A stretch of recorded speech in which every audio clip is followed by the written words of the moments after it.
শুভ সকাল বন্ধুরা, তোমরা সবাই কেমন আছো? আশা করছি সবাই খুব ভালো আছো আর আমরাও সবাই ভালো আছি। আজ হচ্ছে সোমবার আর এখন বাজে হচ্ছে সকাল 8:30। আর সকালে উঠে স্নান টান করে নিয়ে বাসি কাজটা সব মোটামুটি হয়ে গেছে। আর এখন তোমার দেখো একটু পরেই আন্টি চলে আসবে, তাই ছোট ছেলের সমস্ত বই ঠইগুলি আন্টি চলে আসবে বলে তাই ওকে সব এগিয়ে দিচ্ছি, ওই নিয়ে নেয় এগিয়ে। তাই এবার ঘুমিয়েছিল, উঠতে দেরি করেছে। এবার আমাকে বলছে, মা তুমি তাড়াতাড়ি করে একটু গুছিয়ে দাও, ম্যাম এক্ষুনি চলে আসবে। তাই সেগুলি আবার তোমার ওকে সব দিচ্ছি দেখো এগিয়ে গিয়ে। আর বললাম তুই ম্যাম যা পড়া দিয়েছে পড়াগুলি একটু রিভিশন করে নে, একটু পরেই ম্যাম চলে আসবে। আর আজকে তো আবার স্কুল আছে, এই দুদিন আবার একটু ছুটি ছিল, পয়লা বৈশাখ টৈশাখ ছিল, একটু ছুটি ছিল। আজকে থেকে আবার স্কুল চালু। আর এদিকে তোমার যা গরম পড়েছে সত্যি বন্ধুরা, এতই মানে ভালো লাগছে না শরীর টরীর, মানে সকাল থেকে মানে ঘেমে মানে স্নান হয়ে যাচ্ছি, মানে ভালোও লাগছে না, কিচ্ছু রান্না করতে সত্যি আর ইচ্ছা করছে না। সকালবেলা উঠলে মনে হয় কি আবার সেই সকালেই কাজটা সেরে আবার এই গরম, তারপরে যা তোমার রোদের তাপ উঠছে, বাইরে তো বেরানোই যাচ্ছে না। এক এক সময় ভাবি যে যাই একটু বাজারের দিকটা ঘুরে আসি, আবার ভাবি এই রোদ দেখে ভয় আর বেরাই না। আর তোমার আগুনের তাপে তো কাজ করতেই হয়। আর তখনও সত্যিই মানে খুব মনে হয় কি শুধু একটু ডাল আর কিছু একটুখানি ভাজা ভুজা বা একটু সিদ্ধ টিদ্ধ করে রেখে দিই, আর ইচ্ছাই করছে না রান্না করতে, মানে এত গরম পড়েছে কি বলবো। এদিকে আন্টি চলে এসছে, ভাতটাও বসিয়ে দিয়েছি আর 2 কাপ চা করে নিলাম। আন্টির চা একটু করলাম আর আমার চা করলাম, ওদের চাটা সব খাওয়া হয়ে গেছে। আর এদিকে দেখো একটু ডাল ভিজিয়েছি, মটর ডাল ভিজিয়ে রাখলাম।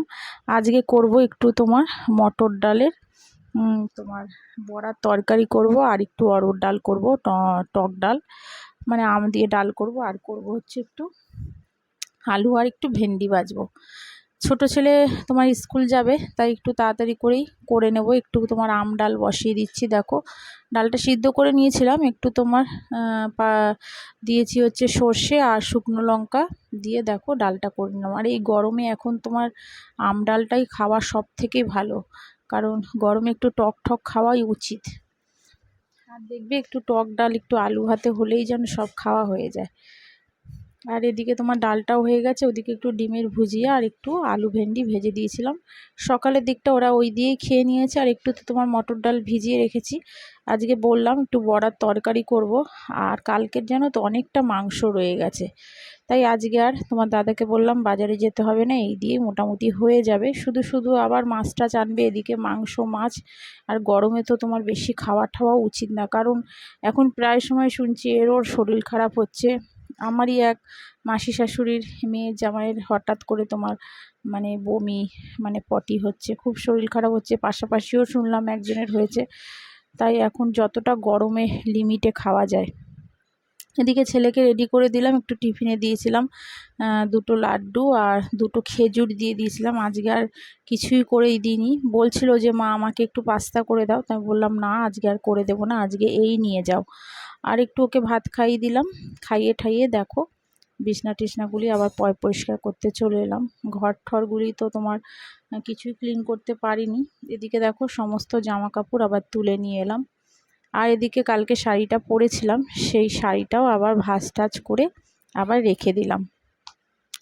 তাই এই শাড়িটাও একটু ভাঁজ টাজ করে তুলে রেখে দেব।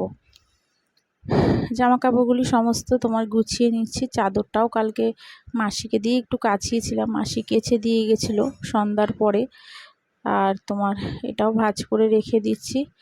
এদিকে করে ঠরে তারপরে রান্নায় যাব। রান্না সেরকম কিছুই করব না, তোমার একটু উচ্ছে ভাজবো আর তোমার একটু বড়ার তরকারি করব। আর রুটি করা ছিল না, এবার দেখো রুটিটাও করতে চলে এলাম। খিদেও পেয়ে গেছে, অনেকটাই বেলা হয়ে গেছে, 12টা 12:30টার মতো বাজতে যায়। ছেলে স্কুলে বেরিয়ে গেল আর এদিকে তোমাদের দাদা ভাই নিয়ে চলে গেছে। শাশুড়ি সব কোটাকুটি করছে আর আমি এদিকে দেখো রুটিটা করে নিচ্ছি। রুটিটা করে রুটিটা একটু খেয়ে নেব, খেয়ে ঠেয়ে তারপরে তোমার রান্না করব। ওদিকে ঘরের কাজ টাজগুলি সব পরিষ্কার করে চলে এসেছি, শুধু ঘরটা একটু ঝাড় দেবো, ঝাড় দিলেই হয়ে যাবে। তা ওটা ভাবলাম পরে করব, আগে রান্নাটা করে নিই। এদিকে দেখো ডালটা তোমার মিক্সিতে একটু পেস্ট করে নিলাম, করে নিয়ে তারপরে তোমার আলুগুলি আগে একটু ভেজে নেব। ভেজে তারপরে তোমার বড়াগুলি ভাজবো। এরকম মটর ডালের তোমার বড়ার তরকারি খেতে তোমাদের দাদাভাই ভীষণ ভালোবাসে। তার সঙ্গে একটু যদি টক ডাল হয় ব্যাস, তাহলে ওর আর কিছু চাই না, ওর এই দিয়েই খাওয়া হয়ে যাবে। মাংস হোক বা মাছ হোক সেসব ওর কিছু লাগে না, বড়ার তরকারি ভীষণ ভালোবাসে। আর বিশেষ করে আমার শাশুড়ি তোমার করে, সত্যি খুব সুন্দর করে। শাশুড়ি যখন করে তখন তো মানে মানে খুবই ভালো খায়। তা আমি এটা আজকে করছি, বড়ার তরকারিটা অনেক দিন হলো করাই হয় না। তোমার এমনি তোমার পেঁপে টেপে আলু দিয়ে এক সময় করেছি, কিন্তু এরকমভাবে এখনও তোমার বড়ার তরকারি অনেক দিন করা হয় না, তাই আজকে আবার একটু করে নিলাম। দেখো ডালটা পেস্ট করে নিয়েছিলাম, বড়াগুলি একটুখানি করে ভেজে নিচ্ছি। আর ওদিকে তোমার একটু পেঁয়াজ, আদা আর 2-3টে রসুন, বেশি না, অল্প একটু রসুন দিয়ে ভালো করে পেস্ট করে নিলাম। আর ওদিকে তোমার একটু তেজপাতা আর জিরে ফোড়ন দিলাম, দিয়ে আলুগুলি দিয়ে দেবো, দিয়ে তারপর মশলাটা দিয়ে দেবো। আর একটা তোমার টমেটো দিয়েছিলাম, টমেটোটাও তোমার পেস্ট করে নিয়েছিলাম, ছোট টমেটো, বেশি বড় না, একদম ছোট, ওটাও পেস্ট করে একদম তোমার মশলার মধ্যে দিয়ে দিয়েছি। পেঁয়াজটা একটু ভাজা ভাজা হয়ে যাচ্ছে, তারপরে মশলা দিয়ে দেবো। এদিকে তোমার 2টো পটল ছিল, পটলগুলি একদম শুকিয়ে যাচ্ছিলো, ভাবলাম ফেলে দেবো কেন, তা একটু ভেজে ফেলি। আর পটল আর একটু উচ্ছে নিয়েছিলাম, দিয়ে একটু উচ্ছে ভাজবো আর একটু পটল ভাজবো। আর একটু মশলা যেমন নিই, একটু মশলা নিয়ে নিলাম, একটু হলুদ জিরে একটু নিয়ে দেখো তোমার দিয়ে বড়াটা হয়ে গেল। ওদিকে শাশুড়ি আবার কিছু বাসন ছিল, সেগুলি আবার বসে বসে দেখো মাজতে বসেছে। এগুলি করে ঠোরে রান্নার দিকটা পুরো কমপ্লিট হয়ে যাওয়ার পরে চলে এলাম কিছু কাচাকুচি করতে। এগুলি সব ভেজানো ছিল না, একটু ভিজিয়ে নিচ্ছি, তারপরে তোমার কাচবো। যারা যারা আমার ব্লগটা দেখছো প্লিজ তোমাদের সবাইকে বলছি একটা সাবস্ক্রাইব করে আমার পাশে থেকো, আমার সাথে থেকো। আর যেসব বন্ধুরা আমাকে সাবস্ক্রাইব করছো তোমাদের অনেক ধন্যবাদ আর অনেক অনেক ভালোবাসা। তোমরা আমার পাশে আছো, এর জন্যে সত্যি আমি অনেক অনেক মানে কৃতজ্ঞ জানাবো তোমাদের। তোমরা পাশে না থাকলে হয়তো আমি এত দূর এগিয়ে আসতে পারতাম না। আর এদিকে দেখো সব কিছু তোমার জামা কাপড় কাচা হয়ে গেলে সেগুলি আবার মেলে ঠেলে দিচ্ছি। সকালের দিকটা বেশিরভাগ এরকম কাজই থাকে আমার, কারণ তোমার কাচা ধোয়া রান্না বান্না এই সবগুলি তো বেশি আমাকে করতে হয়। ঠাকুর তো তোমাদের আগেই বলেছি, ঠাকুর দেওয়া ঠাওয়া সবই শাশুড়ি করে। আর এদিকে দেখো রান্না টান্না করার পরে খাওয়া দাওয়াগুলি হয়ে গেছিলো। আজকে পুরো রান্নাটা তোমাদের সব কিছু শেয়ার করতে পারিনি, যেটুকুনি পেরেছিলাম করেছি।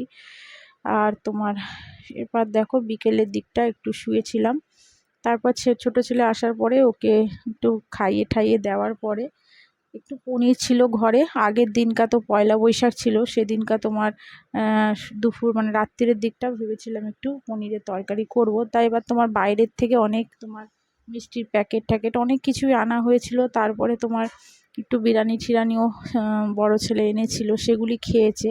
তাই আর লুচি টুচি করিনি, তাই ভাবলাম আজকে পনিরটা করে ফেলি। পনিরের তরকারিটা তোমার করে নিলাম, আর এদিকে দেখো লুচি করে নিচ্ছি। ছোটো ছেলেও বলছিল যে মা ভালোই হয়েছে, তাহলে একটু লুচি, প্রথমে পরোটা বলছিল, তা পরোটা আর করলাম না, লুচিই করে নিলাম। লুচিগুলি করে তারপরে ওদের দিয়ে দেবো খেতে, ওদের খিদেও পেয়ে গেছে। আর এখন 8টার মতন বাজে, 8টা সাড়ে 8টার মতন বাজে। তা এখন তোমার লুচিটা করে নিয়ে ওদের দিয়ে দেবো, দিয়ে তারপরে ভাত ঠাতগুলি যাই হোক একটু বসিয়ে দেবো। আর আমিও রাতে আর তোমার রুটি টুটি আর করব না, কারণ সকালে তো রুটি একটু ছিল করেছিলাম। আর এদিকে দেখো হয়ে গেছে পনিরের তরকারি তো দেখালাম, আর ওদেরকে খেতে দিয়ে দেবো। আরও কিছুটা করা বাকি ছিল, তাও সেটা আবার রেখে দিলাম। আর তোমার এগুলি আগে ওদের দিয়ে দিচ্ছি, দিয়ে তারপরে তোমার আবার করব। ছোট ছেলে একদমই খিদে সহ্য করতে পারে না, ঠিক হয়েছে ওর বাবার মতন। বড় ছেলে তাও একটু যদি বলি যে বাবু একটু পরে খা বাবা, মানে আমার বড় ছেলে কথা বলছি, কিন্তু ছোট ছেলে একদমই খিদে সহ্য করতে পারে না। তাই ভাবলাম আগে ওদের দুজনকে দিয়ে দিই, দেওয়ার পরে তারপরে তোমার আবার করব। দেখো দিয়ে দিচ্ছি ওদের লুচিগুলিও একটু তোমার লাল লালই ভেজেছিলাম।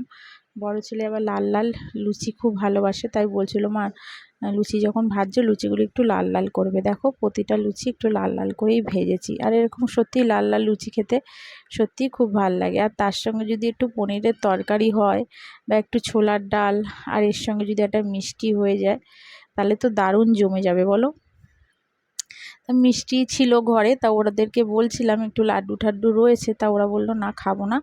ওদের দুই ভাইয়ের একটু পনিরের তরকারি হলেই ওরা আর কিছু চায় না। আর বড় ছেলে যদি একটু আলুর তরকারি হতো তাহলে তো আর দেখতে হতো না। তা আলুর তরকারিটা আর করিনি, পনির তরকারি করে নিলাম। এবার ওদের দুজনকে খেতে দিয়ে দেবো।